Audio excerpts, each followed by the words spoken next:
The wall behind the throne cracked open with a burst of white light, and every guard in the room turned to run. I did not move. My name is Ethan, and for 11 months I had stood beside the throne of Queen Velora IX, ruler of the Ashkar court, doing nothing but standing still and looking useful. I was the one human soldier allowed inside her palace, placed there by a treaty nobody expected to matter. Tonight it mattered. Smoke poured through the broken wall. Alarms screamed through every hallway. The Queen's own guards, 4 tall warriors covered in hard gray plates, were already pulling open a side door that led to a tunnel under the palace. The Queen turned to me. Her 6 eyes were wide with fear, and her voice dropped into a soft, urgent whisper only close family were allowed to use with her. "Run," she said. "This is not your fight." I looked past her. At the tunnel her guards were pulling open, and something in my chest went cold. I had read the security reports that morning. That tunnel had 1 entrance and 1 exit, and both were narrow enough to trap a person with no room to turn back. I crossed the room in 3 steps and slammed my hand on the control panel beside the main doors. Thick metal doors dropped down and sealed the room shut, cutting off the escape route her own guards had just entered. "What are you doing?" the Queen said, her voice rising. "That tunnel is not an escape," I said. "It is a trap. Whoever broke through that wall knew exactly where to hit, and they knew exactly which way your guards would run. Someone inside this palace gave them the plan." She stared at me, her mandibles clicking fast, a sound I had learned meant panic. "You cannot know that." "I don't know it for certain," I admitted, "but I have seen enough ambushes to know what one sounds like before it happens, and that tunnel sounds like one." Silence answered me first. Then, far off, through the sealed door, I heard shouting. Her guards, the ones who had just run into the tunnel, were calling out. Then the shouting stopped. The Queen's whole body went still. I raised my weapon and faced the broken wall, the only way left into the room. "Stay behind me," I said. "We are not leaving. We are staying right here, behind this door, until I know who is coming through that hole. They will find another way in," she said. "This room has 1 door and 1 wall now broken open. You cannot hold this position alone." "I don't need to hold it forever," I said. "I need to hold it long enough." "Long enough for what?" I did not answer right away, because I was watching the broken wall, waiting for the first shadow to move through the smoke. When I finally spoke, my voice was steady, even though my hands were not. "Long enough for help to arrive. I sent a signal the moment the wall came down. It is short range, but there is a compact patrol ship 2 systems away, and they check this channel every 10 minutes. If we can stay alive for 20, someone will come." 20 minutes, she repeated, as if the number itself was a weight she now had to carry. 20 minutes, I said. "That is all I am asking you to trust me for." A shape moved through the smoke. I fired once, a warning shot into the wall beside the opening, loud enough to make the shape freeze and pull back. It was not a killing shot. I did not want to hurt anyone, unless I had no other choice. I wanted them to know the room was defended, and that walking through that gap would not be easy.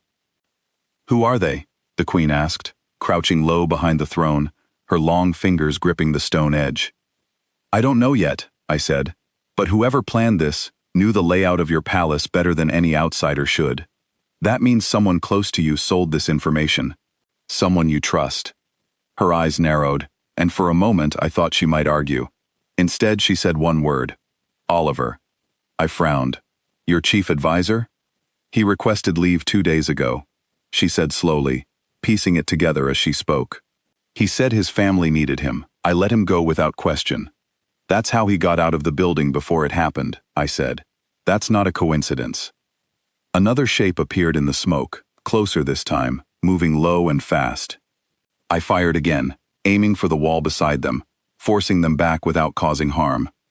Whoever was leading this attack had at least 2 people probing the room, testing how many defenders were inside.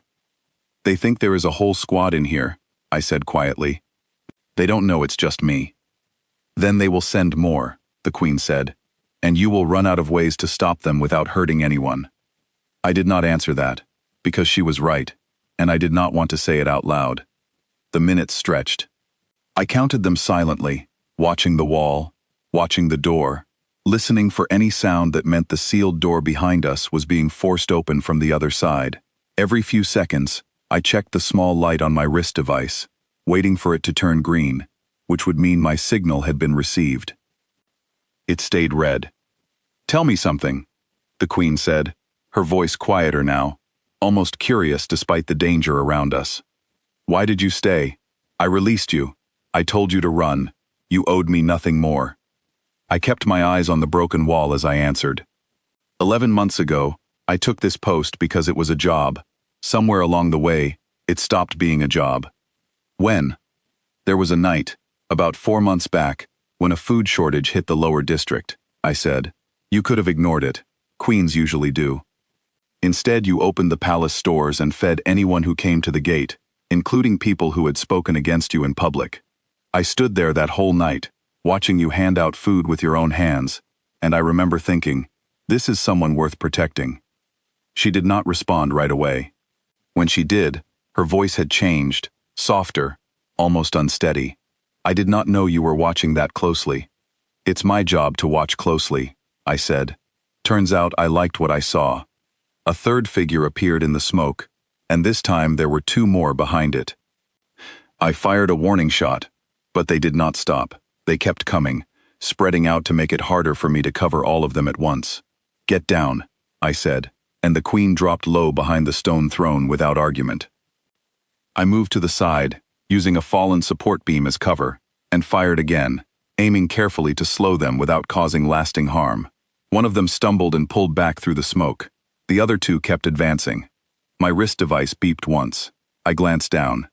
The light was still red, but a new line of text appeared underneath it. "Signal received. Response in progress." "Someone heard us," I said, relief cutting through the tension in my chest. "Now we just need to survive until they get here." "How long?" the Queen asked. "I don't know," I admitted. "Could be 5 minutes. Could be 15. The 2 remaining figures reached the edge of the broken wall, and for a moment, I saw their faces through the thinning smoke. They were not renegades from outside the city, as the first alarms had claimed. They were palace staff, people who worked in the kitchens and the gardens, people the Queen passed every single day without a second thought. "They're ours," she whispered, horror creeping into her voice. "These are my own people. They were paid," I said. "Or threatened.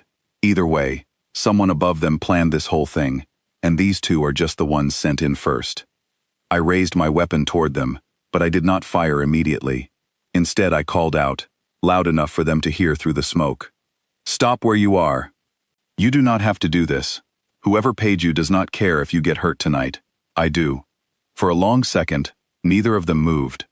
Then one of them lowered the weapon in their hand and stepped back through the wall, disappearing into the smoke outside. The second one hesitated, looked at the Queen crouched behind the throne, and slowly did the same. "They're leaving," the Queen said, disbelief clear in her voice. "Not everyone wants to be part of this," I said. "Some of them just needed a reason to stop." The sound of engines cut through the night outside, growing louder every second, until bright lights swept across the broken wall from outside the palace. A voice came over my wrist device, sharp and clear. "This is Compact Patrol responding to emergency signal. We have eyes on the palace. Confirm status." "Palace secure," I said, my voice finally steady enough to sound calm. "Queen is safe. We have 1 confirmed access point that needs to be sealed, and at least 1 suspect inside the palace staff who needs to be found." "Copy that. Sending a team in now." I lowered my weapon and turned to look at the Queen, who was slowly rising from behind the throne, brushing dust from her robes with shaking hands. "You were right," she said. "About the tunnel, about all of it." "I got lucky," I said. "If I had guessed wrong, we would both be gone by now." "You did not guess," she said. "You noticed. There is a difference." Outside, the sound of more engines arrived, and bright lights filled the broken wall as a full response team moved into position around the palace. The immediate danger was over, but I knew the real work was only starting, finding out who inside her own court had sold her out, and making sure it never happened again. "Ethan," the Queen said, using my name for the first time since I had known her. "Thank you for turning around." I looked at the sealed door, the one that had saved both our lives by staying shut when everyone else wanted it open, and I nodded. "That's the job," I said. "Someone has to stay when everyone else is told to run."